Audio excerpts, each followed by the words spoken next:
Mary's fingers trembled slightly as she hooked another plain silver ball onto the thin branch of the tree. The pine smelled fresh, but the scent felt wasted on a living room that had forgotten what laughter sounded like. Outside, Vermont's December wind pressed against the windows, carrying muffled carols from some distant radio. Inside, only the hum of the heater responded, steady and indifferent, as if guarding her solitude. She stepped back to look at the tree, its white light soft and dim, like a smile that never quite reaches the eyes. There were no handmade ornaments this year, no messy glitter, no crooked stars deformed by small fingers. Just clean, symmetrical, grown-up decorations that matched a catalog she'd pretended not to study too long. The perfection of it made her uneasy, like a hotel room too tidy to belong to anyone real.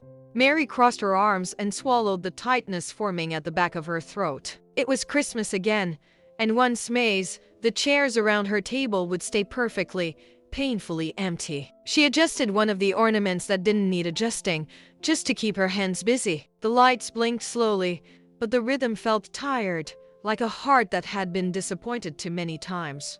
She could almost hear Emily's voice from years ADRS, saying the lights should twinkle like fireworks, Mom. Now the slow blinking looked more like a signal from far away, a Morse code she no longer understood. Mary turned her gaze away, as if ignoring the tree might soften the ache it reflected. On the bookshelf, family photos watched her, frozen mementos that no longer matched the present. Emily younger, with that stubborn chin tilted up, still trusting her mother to know the way. Lily, barely a toddler in the last picture Mary had, cheeks round, fingers sticky from candy canes. Mary's chest squeezed as she realized the girl in the frame was now 3 years older. 3 years taller, 3 years of birthdays and Christmas mornings she had only imagined, never witnessed. The quiet had become familiar, a cruel kind of roommate she no longer argued with. Sometimes she spoke aloud just to prove to herself that her voice still existed in the world. Tonight, however, words seemed dangerous, like they might summon memories she couldn't bear to see again. So she stayed silent, adjusting bulbs, aligning ribbons that refused to hold meaning. Her reflection in the window seemed older than 53, as if the distance had carved extra winters into her face. She walked to the window and looked out at the neighbors' houses, all glowing and loud. Kids' shadows ran past curtains, and somewhere someone laughed so alto that it pierced the glass.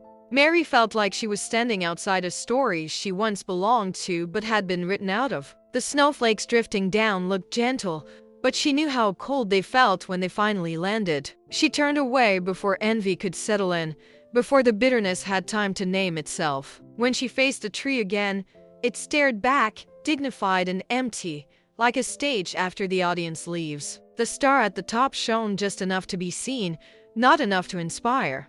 "Looks fine," she murmured, knowing fine was the most lifeless word she could choose. She reached for the light switch, hesitated, then left the room illuminated anyway. If the house was going to be lonely, at least it would be lonely with the lights on. The next afternoon, Mary knelt in the attic, dust curling around her like slow gray confetti. She had come in busca of a missing extension cord, but old cardboard boxes quickly distracted her.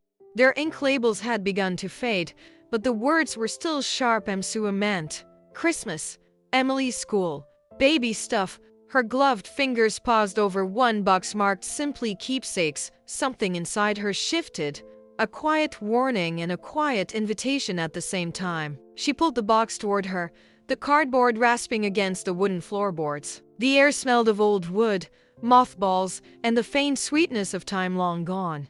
Lifting the lid released a tiny puff of cold air, like the past exhaling in surprise. Inside, tangled ribbons, crumpled tissue paper, and a small nest of colorful shapes waited. Mary's hand hovered above them, afraid that touching anything might undo the fragile balance she'd built. Finally, she picked up a familiar object, a round, slightly flattened ornament made of salt dough. A shaky handprint filled the center, painted in pink, surrounded by uneven glitter and tiny stars. Around the edge, in messy letters, Emily had once written, "Lily's first Christmas." The paint had chipped Algan's pontos, but the essence was painfully intact. Mary's eyes burned before she even understood she was remembering that particular December. She saw it clearly now. Emily younger, hair pulled back, focused as she guided Lily's tiny hand. Lily had giggled when the dough felt cold and sticky against her palm. Mary remembered standing at the kitchen counter, flour on her sweater, taking photos of the chaos. They had laughed when the letters smeared, when glitter spread across the entire table like fireworks. Back then, they believed there would be countless ornaments, countless years to fix whatever went crooked. The attic seemed to shrink around her as the weight of those lost years pressed in. 3 Christmases sem Lily, 3 anos sem ouvir hi, Mom do outro lado da linha. 3 winters of pretending she didn't glance at the phone whenever it buzzed, hoping. Her fingers tightened around the ornament until her knuckles ached with white intensity. She realized she was holding it como se fosse fargil de me para o mundo e passada de me para o coral. Tears blurred the edges of the attic, turning boxes into vague shadows in the half-light. She hated crying here alone, where no one could say, "It's going to be okay." Worse, she hated how some part of her ainda acreditava que talvez dia fosse. The argument with Emily replayed in flashes, like lightning she couldn't control or predict. Words said in anger, accusations, slammed doors, and finally, the long, unbearable silence that followed. Mary pressed the ornament gently against her chest, feeling the rough glitter scratch her sweater. She whispered "I'm sorry" to nobody and to everyone at once, the attic swallowing her apology. For a moment, she imagined placing the ornament on the tree downstairs, where it belonged. Then another image came, Emily's face closed off, turning away again if she dared reach out. The fear of that possibility made her tuck the ornament back into the box, lid trembling as she closed it. 2 days later, Mary walked through the small downtown, pulling her coat tighter against the cold. The city was dressed for Christmas, every lamppost wrapped in garlands and red ribbons. Store windows glowed with artificial snow and perfect families made of mannequins. Children's laughter bounced off the brick walls, chasing her down the sidewalk like a persistent memory. She kept her eyes forward, as if looking sideways might rip something open. As she passed a bakery, the warm smell of cinnamon rolls curled out toward her like a handshake. She almost stepped inside, almost bought one just to remember sharing them com Emily no passado. Instead, she kept walking, the crunch of snow under her boots matching the rhythm of her thoughts. It was safer not to linger where memories were too easy to find. Safer, she told herself, to just finish her errands and go back to her quiet, predictable house. Then she saw it, a small pet shop window, fogged at the corners from the heat inside. In the center of the display, lights framed a little pen filled with wagging tails and clumsy paws. One golden retriever puppy stumbled over another, ears too big for his head, eyes bright as morning. He pressed his nose against the glass, leaving a tiny foggy oval as he sniffed the cold. For a second, Mary forgot to breathe, caught by the sheer innocent joy on his face. The puppy tried to chase a red ribbon that hung from the top of the pen, but it kept swinging away. He jumped, missed, and fell back on his oversized paws, then tried again, undeterred. Something about his stubborn enthusiasm cut through the numbness that had settled in her chest. Without deciding to, she stepped closer to the window, her reflection merging with the scene inside. There she stood, a tired woman on the outside, and a wild little heartbeat pressing against the glass. A thought slipped into her mind so quietly that at first she almost missed it. Lily would love him, she heard herself think, like someone else had spoken inside her head. She pictured her granddaughter squealing, arms flung around the puppy's neck, cheeks flushed with delight. The image was so vivid it felt like a memory from a future that didn't exist yet. Her heart reacted before her logic could catch up, racing with a hope she had sworn to bury. Almost immediately, the fear arrived to argue with the hope, just as quickly and fiercely. Would Emily even allow such a gift from her, after everything that had happened between them? Would a puppy be seen as manipulation, an attempt to buy back a relationship she had broken? The questions spun like snowflakes among a tempestade, each one landing cold on her resolve. She took a half step back from the glass, hugging herself as if to contain the chaos. Inside, the golden puppy plopped down, tilting his head as if he had noticed her hesitation. His ears flopped sideways, and he stared directly at her with ridiculous, open curiosity. Mary felt something inside her tilt too, like a picture frame finally nudged into alignment. She shook her head softly and tore her gaze away, forcing her feet to move. But while her body walked on, the image of that puppy refused to stay behind. Back home, the house greeted her with the same composed silence, like a patient that never complained. She set her grocery bags on the counter, but her mind was still back at the pet shop window.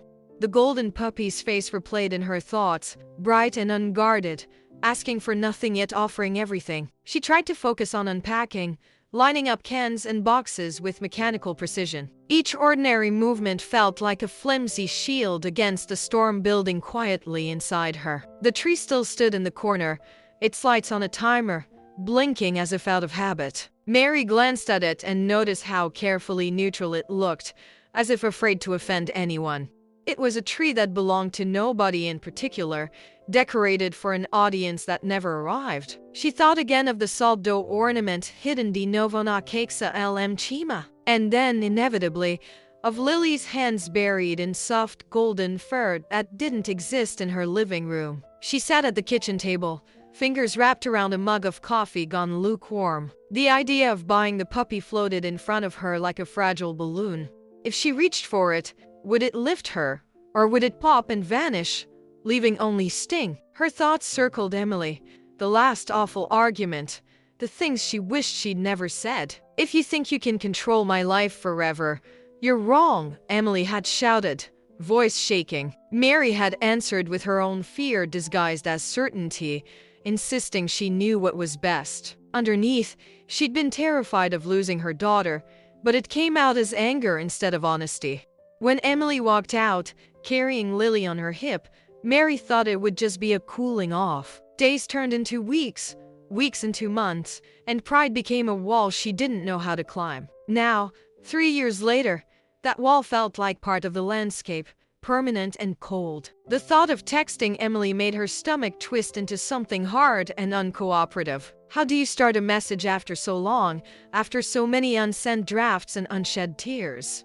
"Hi, how are you?" felt superficial, and "I'm sorry" felt too heavy and too small at once. She imagined Emily seeing her name light up the phone and rolling her eyes, or worse, feeling hurt again. The risk of reopening that wound terrified Mary almost as much as the risk of doing nothing. She pushed back from the table, restless, and walked into the living room, pacing near the tree. The quiet here was different from the quiet downtown, where life hummed just out of reach.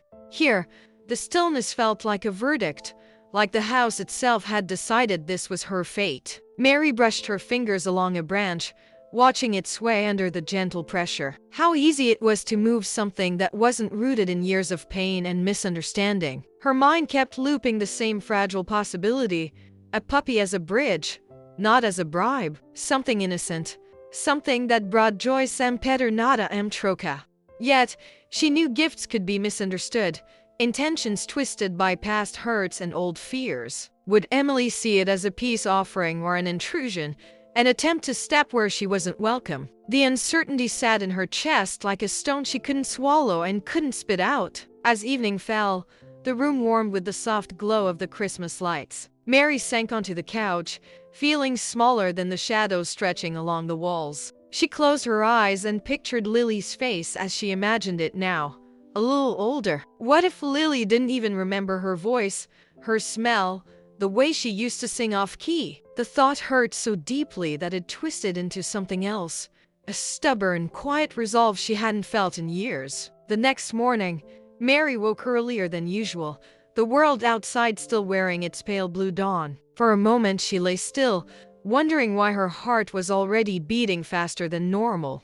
Then the memory surfaced, the puppy, the window, the half-formed idea she tried to ignore. It felt like a question waiting at the edge of her bed, refusing to leave the room. She exhaled slowly, realizing that today would not let her hide behind routine. In the kitchen, she made coffee and stood by the window, watching her breath fob the glass. Snow draped the neighborhood in soft, unbroken white, like someone had pressed pause on the world. Her reflection looked back at her, hair messy, eyes tired, but there was something different there. A flicker, talvez, decouragem, or maybe just desperation disguised as bravery. She wrapped her hands around the warm mug as if absorbing strength through her skin. At the table, her phone lay face up, a silent witness to years of unanswered drafts. She opened the messaging app and scrolled past the last text from Emily, dated 3 winters ago.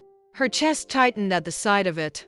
A simple sentence about picking up Lily after dinner, back when everyday logistics still flowed between them like a casual, unquestioned river. Mary stared until the letters blurred, then tapped the screen to clear the sting from her eyes. Instead of typing, she set the phone down and grabbed her car keys from the bowl by the door. She knew if she thought too long, she would talk herself out of everything Utreves. Some choices, she realized, had to be made in motion, before fear had time to fully form. She slipped on her coat, zipped it all the way to her chin, and stepped into the cold. Each breath she took outside felt sharp, but also strangely clean, like the air before a storm breaks. The drive to the pet shop was short, but it felt like crossing a border inside herself. As she turned onto the main street, decorations blurred by her window, bright but distant. Every stop sign seemed to ask if she was sure, if she really wanted to risk her fragile peace. But peace built on avoidance, she realized, wasn't peace at all, just a quieter kind of pain. Her hand stayed steady on the wheel, even as her heart pounded with uncertain hope. When she parked in front of the store, the puppy was already there in the window, as if waiting. He bounced toward the glass, paws splayed, tail wagging with a joy that knew nothing of past mistakes. Mary felt a small, involuntary smile pull at her mouth, surprising her with its own existence. For the first time in a long while, her body and her spirit seemed to move in the same direction. She opened the car door slowly, feeling the weight of the moment settle on her shoulders. As she reached for the pet shop handle, her mind whispered all the reasons this could go wrong. Emily might be angry, Lily might not even know who she was, the gift might be refused. But another voice, softer and deeper, reminded her that love was rarely safe, only always worth trying. Her fingers closed around the handle, cold metal biting into her skin, anchoring her in the present. With a shaky breath, Mary stepped inside, not knowing it was the first real step back toward her family. Mary left the pet shop with the puppy nestled against her chest, warm and impossibly soft. His tiny heartbeat thumped against her coat like a secret knocking for her attention. Snowflakes landed on his fur and melted instantly, leaving little sparkles on the golden strands. She whispered, "You're coming home with me," surprised at how natural the words felt. The puppy yawned, unconcerned, as if trusting her was the easiest thing in the world. Inside the house, he stumbled across the hardwood floor, paws sliding in every direction. Mary laughed an actual laugh, sudden and light, startling even her own ears.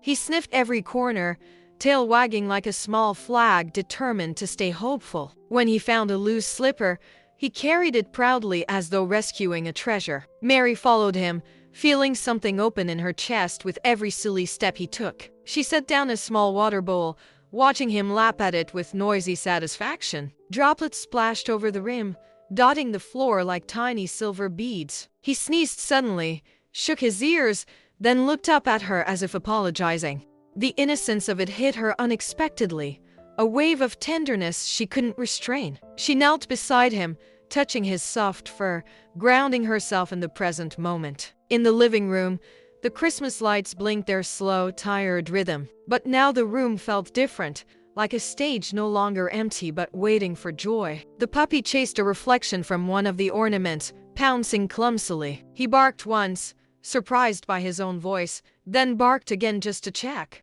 Mary watched him, smiling in a way she hadn't smiled in years, full and unguarded. She remembered how Lily once crawled after dust motes in the sunlight, delighted. The memory arrived gently, without the sharp edge it usually carried. It was as though the puppy softened it, rounding its corners just enough to hold. Mary felt warmth fill places inside her she had thought were permanently shut down. For the first time in a very long while, the memory didn't hurt, it glowed. As the puppy explored, he kept circling back to Mary, brushing against her legs. It felt like a quiet reassurance, as if reminding her she wasn't alone anymore. She realized she was speaking to him without noticing, soft ramblings about nothing. He understood none of it, yet responded with unwavering attention and trust. It was the purest companionship she'd felt in years, free of judgment or history. That evening, as he curled up on her lap, tiny body rising and falling with sleep, Mary felt a stirring of courage she hadn't recognized earlier that day. Maybe she could reach out to Emily, maybe this time would be different. The thought scared her, but it didn't freeze her like before. It flickered instead. She stroked the puppy's ear and whispered, "Maybe you're my first step back." The next morning began with the puppy's small whine echoing through the hallway. Mary hurried to him, still feeling strange about having someone to wake up for. He wagged so intensely that his whole body wobbled, greeting her like a missing piece. She lifted him gently, pressing her cheek to his warm head for a moment. It felt like greeting a hope she hadn't dared to name yet. At breakfast, he sat clumsily at her feet, eyes wide with expectation. Mary broke a piece of toast, laughing when he tilted his head at the smell. She placed a toy beside him, a little blue bone she'd bought impulsively. He pounced on it, growling in a fierce, tiny way that made her smile. The room felt less empty, as if his presence filled the spaces grief once occupied. After cleaning up, Mary sat at the table with her phone in hand. She opened her messages, stared at the blank text box, then closed it again. Her breath felt thin, as though the words she wanted were too heavy to lift. Still, something inside her refused to let her give up this time. The puppy rested his chin on her foot, grounding her in the present moment. She typed a sentence, erased it, typed another, erased that too. Nothing felt right, too formal, too desperate, too fragile, too much. The years of silence loomed behind her like a shadow overflowing the room. She wished for a script, a simple set of steps to fix what had broken. But real lives never came with instructions, only with longing and fear. The puppy nudged her hand suddenly, startling her from her thoughts. He looked up with bright, unbothered eyes, tail thumping against the floor. His soft insistence felt like a reminder that not everything needed to be perfect. Love in its simplest form was messy, clumsy, and still worth offering. Mary let out a slow exhale, feeling the tension in her shoulders loosen. She snapped a picture of him, ears floppy, eyes curious, paws enormous. Her fingers trembled as she opened a new message to Emily once more. This time, she didn't overthink it. She just let her instinct speak. She attached a photo and wrote 4 words that felt like a leap. "I thought of Lily." Her thumb hovered over the send button for a long, trembling second. The puppy pawed at her leg, urging her forward with innocent impatience. Mary took a breath deep enough to steady her heartbeat. Then, before she could lose her nerve, she pressed send. The moment stretched, delicate and irreversible, like a held breath in winter air. The minutes after sending the message felt heavier than hours. Mary paced through the living room, hands twisting restlessly at her sides. The Christmas tree blinked steadily, unaware of the storm inside her chest. The puppy trotted behind her, confused but determined to keep up. Every few steps, she scooped him into her arms just to steady herself. She sat on the couch, phone silent on the cushion beside her. Memories rose uninvited, sharp and loud like echoes in an empty room. The argument with Emily replayed in bursts she wished she could mute. The slammed door, the words said too fast, the hurt that followed. Mary pressed her eyes shut, wishing time allowed do-overs. Back then, she had worried too much about being right, not enough about being kind. She had spoken from fear, not love, but the difference had been devastating. Emily had been drowning in exhaustion, new motherhood stretching her thin. Mary had tried to help, but her help came wrapped in judgment. And Emily, already fragile, had broken under the weight of it. She remembered Emily shouting that she needed space, real space, not suggestions. Mary had taken it as rejection, not as a cry for understanding. Instead of reaching forward, she'd stepped back in wounded pride. Days turned cold, then colder, until silence replaced everything. Silence that lasted 3 entire Christmases, each one lonelier than the last. The puppy curled beside her now, breathing softly against her thigh. His warmth did not erase the past, but it softened the edges. Mary stroked his fur, letting the repetitive motion calm her thoughts. Maybe I can't fix everything, she whispered, voice trembling. But I can try. I can try this time without fear. Her phone buzzed once, sharp and sudden. Mary froze, heart pounding against her ribs as if trying to escape. She picked it up slowly, afraid of hope, afraid of disappointment. It was a message from Emily. Short, cautious, but undeniably gentle. A message that cracked something open inside her chest. Lily would love him, Emily wrote, followed by a small heart. Mary reread the words again and again, tears gathering at the corners of her eyes. It wasn't forgiveness, not yet, but it was a doorway, a real one. The puppy nuzzled her hand, sensing the shift in her breathing. Mary held him close, whispering, maybe this is our beginning.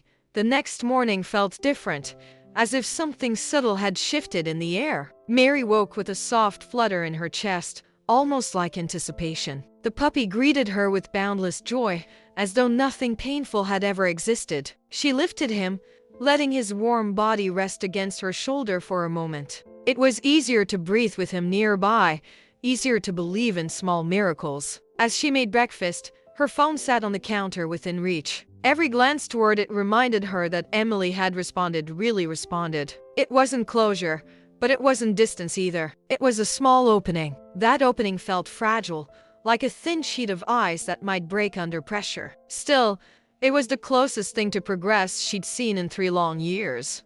She snapped another picture of the puppy chewing on a stuffed snowman. His fluffy ears flopped as he wrestled it, growling in a playful, ridiculous way. Mary found herself laughing, warmth blooming deep in her chest. She hesitated before sending the photo. She didn't want to overwhelm Emily. Yet something told her that sharing small pieces might be the gentlest path forward. She typed a brief message.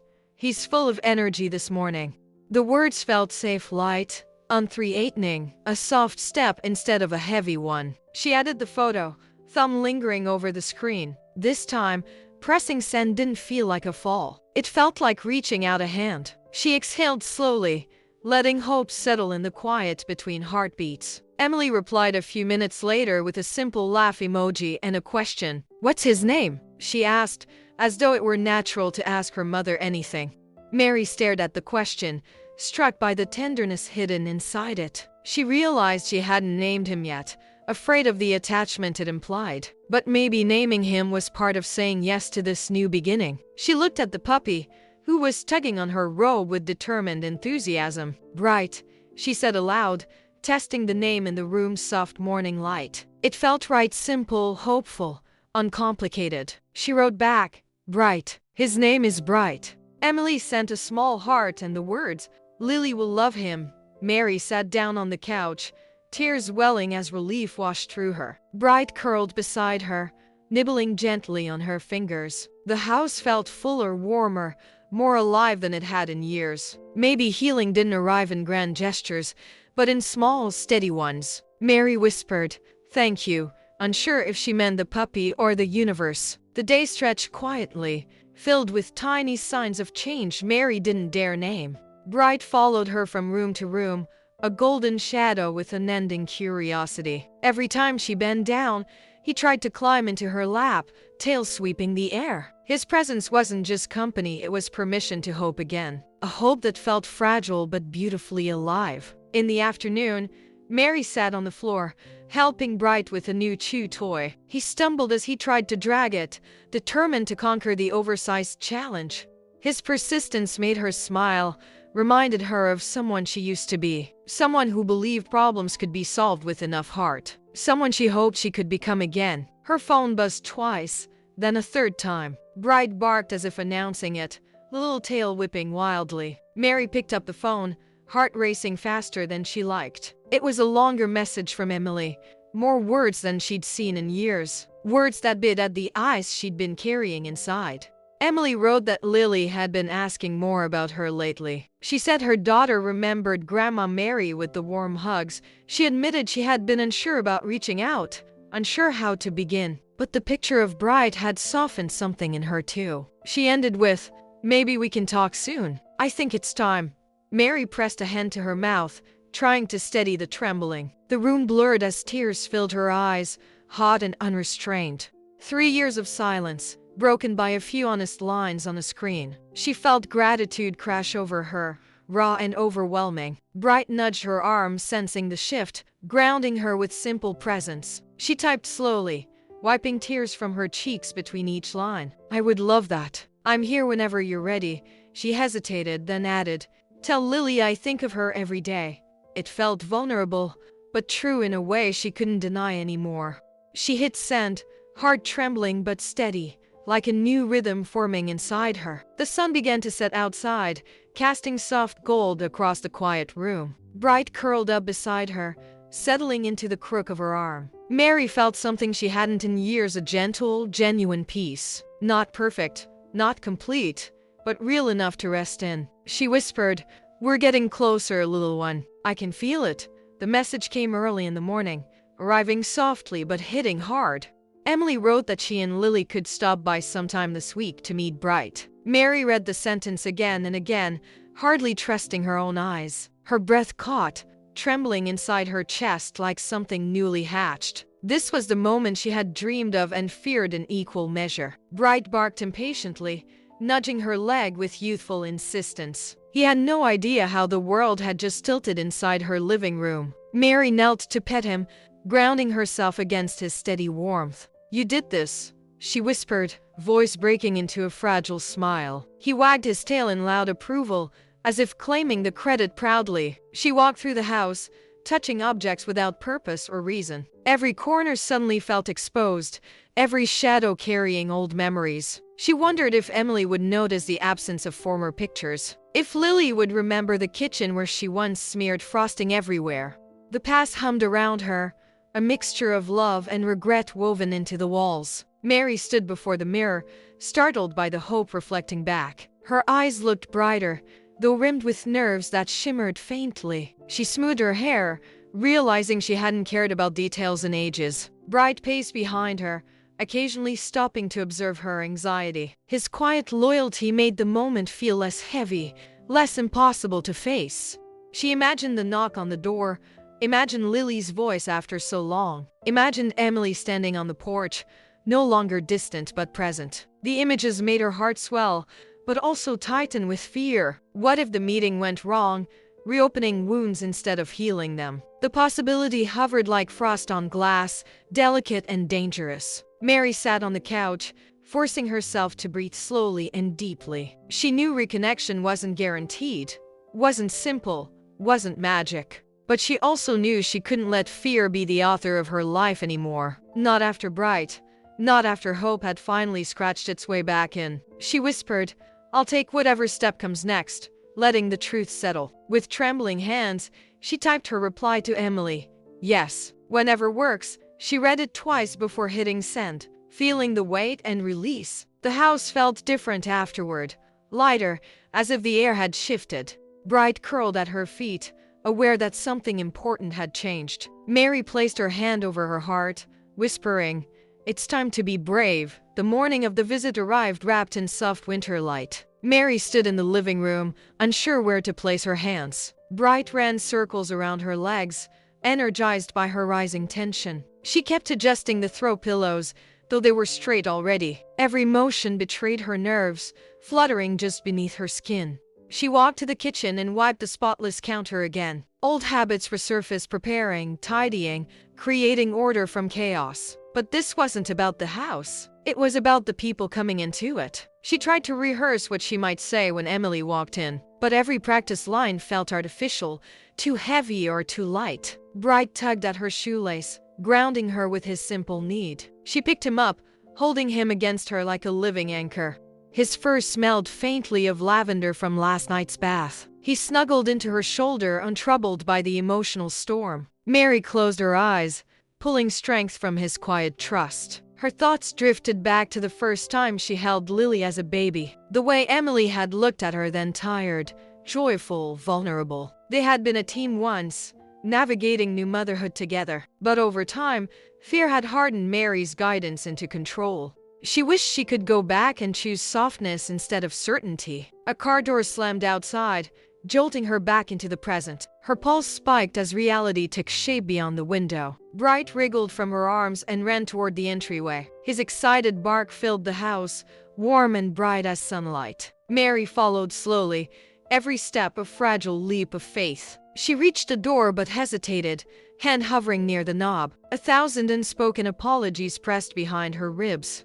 1,000 what-ifs tangled together into a trembling knot. She took one steadying breath, letting it stretch across her nerves. Then she opened the door, heart wide open despite the risk. Emily stood there, bundled in a winter coat, eyes cautious but soft. Lily peeked from behind her leg, eyes widening at the sight of Bright. Mary felt her throat close, unable to form the words she'd rehearsed. Bright solved the moment for her, leaping forward with joyful abandon.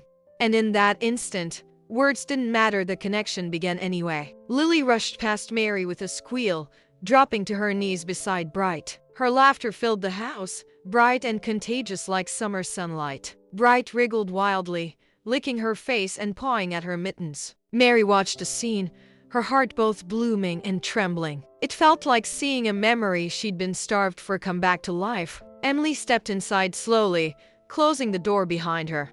She looked around the room, taking in the tree and the familiar space. Her expression was unreadable nostalgia mixed with uncertainty. Mary swallowed, searching for courage she wasn't sure she had. "I'm really glad you're here," she managed, voice soft and cracking. Emily nodded, her eyes flicking briefly to her mother's. "I thought it was time," she said, tone cautious but genuine. The words held a fragile sincerity that made Mary's eyes sting. She nodded back, afraid that speaking too much might break the moment. Silence settled, not heavy, but tentative, like a bridge being built. Lily scooped Bright into her arms, giggling as he nuzzled her cheek. "He loves me, Grandma Mary," she exclaimed, looking up with adoration. The title hit Mary with a force that nearly buckled her knees. She hadn't heard it in years, not spoken, not meant. Warmth spread through her chest, almost too intense to hold. Mary knelt beside them,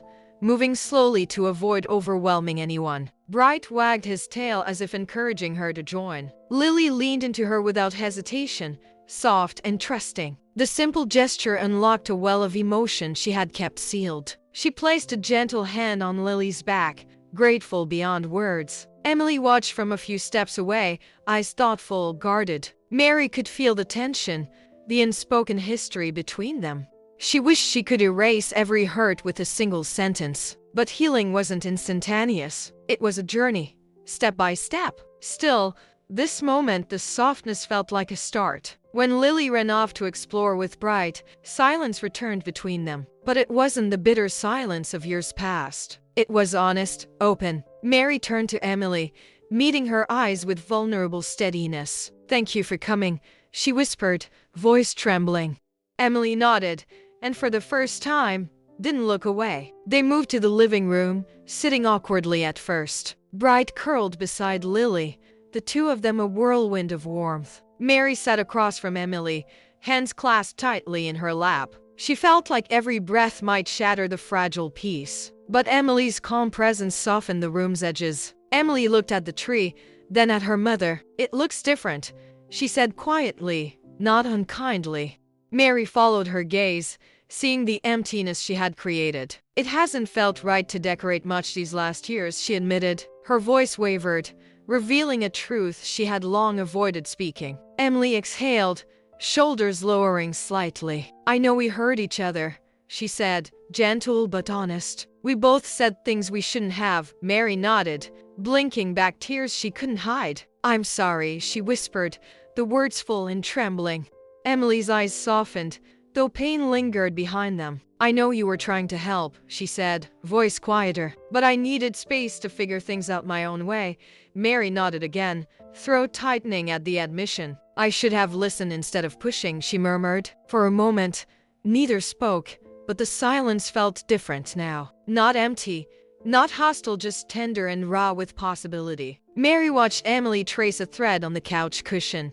She saw the woman her daughter had become, strong, tired, trying. Pride and regret tangled together inside her heart. Lily giggled from the floor as Bright rolled onto his back. The sound wrapped around them like a warm blanket. Emily smiled, small but real, at the sight of her daughter's joy. Mary felt hope rise, a gentle, steady flame instead of a spark. A flame that said healing was slow, but already happening. Emily finally looked up and met her mother's eyes fully. "We can try again," she said quietly, almost shyly. Mary nodded, unable to speak as tears spilled over. Bright barked softly, as if celebrating the fragile peace, and the room filled with a warmth that had been missing for far too long. Later that afternoon, Lily asked if she could help decorate the tree. Mary blinked in surprise, emotional at the simple request. She opened the old ornament box, the one she had avoided for years. Lily's eyes sparkled at the colorful pieces inside, glowing with curiosity. Bright sniffed eagerly, tail wagging like a drumbeat of joy. Lily picked up a glittered star and handed it to Mary with care. "This one should go at the top," she said with childish certainty. Mary lifted her, letting the small hands reach upward with pride. When the stars settled, the lights caught it in a new golden shimmer. The room brightened not from electricity, but from life returning. Emily approached, holding the salt dough ornament gently. "Maybe this one too," she said, offering it without hesitation. Mary's breath caught at the sight of it, fragile with memory. She placed it slowly on a branch near Lily's chosen star. The tree felt whole again, no longer neutral or lonely. Lights reflected in the ornaments, turning the room radiant. Mary stepped back, taking in the scene she once thought impossible. Emily beside her, Lily laughing, bright spinning happily. The house finally sounded alive, warm, present. The ache inside her began to ease, replaced by peace. She felt Emily lean slightly against her shoulder, just lightly. A small gesture, but powerful as a breaking dawn. Mary didn't comment, didn't breathe too loudly. She simply let the moment rest between them like a quiet promise. Sometimes healing whispered instead of shouted. Bright curled at Lily's feet, exhausted from excitement. Emily tucked a strand of hair behind her daughter's ear. Mary watched them, her heart full, tender, overflowing. This was the family she had missed, fractured but resilient. A tapestry mended with forgiveness, patience, and hope. As evening settled, the tree glowed softly in the dimming light. Mary looked around the room and finally felt at home again. Not because everything was perfect, but because it was real. Because love, slow, gentle, imperfect, had found its way back. She whispered, "Thank you, Bright," as the lights shimmered anew.